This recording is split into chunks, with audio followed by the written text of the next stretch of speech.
Harta tiga sosok hakim bebaskan Ronald Tanur, bunuh pacarnya jadi sorotan. Anak buah Prabowo berang. Tiga hakim Pengadilan Negeri Surabaya, Erin Tuah Damanik bersama dua anggotanya Heru Hanindyo dan Mangapul menjadi sorotan praktisi hukum dan Komisi 3 DPR RI usai memvonis bebas Ronald Tanur, pelaku yang membunuh pacarnya dini Sera Afrianti pada 4 Oktober 2023 lalu. Tim pengacara ibu almarhumah Dini Sera Afrianti sudah melapor ke Mahkamah Agung, Komisi Yudisial dan KPK dibantu tim pengacara dan Biro Bantuan Hukum Damar Indonesia menyertakan bukti-bukti kejanggalan terkait vonis. Juru bicara KY Bukti Fajar Nurdewanta mengatakan, KY akan menggunakan hak inisiatifnya untuk melakukan pemeriksaan kasus tersebut. Kini sosok tiga hakim menjadi sorotan baik itu kiprahnya dan harta kekayaannya. Pertama, Erin Tuah Damanik. Ia sempat naik daun saat bertugas di PN Medan memvonis mati terdakwa Zuraidah, pembunuh Hakim Jamaluddin suaminya.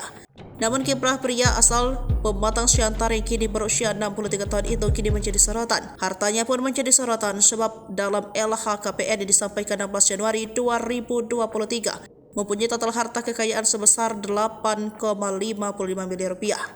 Heru Hanindyo yang mulai bertugas di Pengadilan PNS Surabaya sejak akhir Februari 2023. Sebelum bertugas di PN Jakarta Pusat dan PN Gianyar Bali, ia pernah menjadi Ketua PN Manokwari.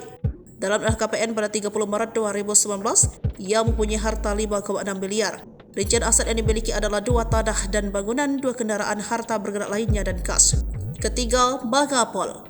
Mangapul pernah menjadi Ketua PN Tebing Tinggi Sumatera Utara. Ia sempat berdinas di PN Pekanbaru dalam LHKPN yang disampaikan 11 Januari 2024. Ia mempunyai harta kekayaan sebesar 1,3 miliar. Rincian aset yang dimiliki 3 tanah dan bangunan, 3 kendaraan, harta bergerak lainnya, serta kas dan setara kas. Menyoroti ini, Wakil Ketua Komisi 3 DPR Ahmad Syaroni mengutuk keras vonis 3 hakim tersebut. Sebagai pimpinan Komisi 3 DPR yang membidangi hukum dan HAM, ia merasa sangat malu dengan putusan tersebut.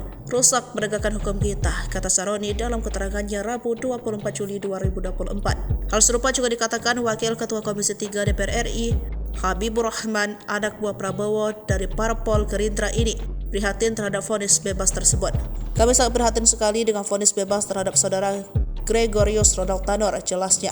Apalagi dalil 3 hakim sangat janggal membebaskan Ronald Tanur karena berupaya melakukan pertolongan terhadap korban pada masa kritis. Terdakwa disebut sempat membawa korban ke rumah sakit untuk mendapat pertolongan. Padahal sebelumnya Jaksa Penuntut Umum Ahmad Mazaki menuntut Ronald 12 tahun penjara karena terbukti melanggar pasal 338 KUHP tentang pembunuhan. Maka itu Habib menyarankan pihak JPU mengajukan banding.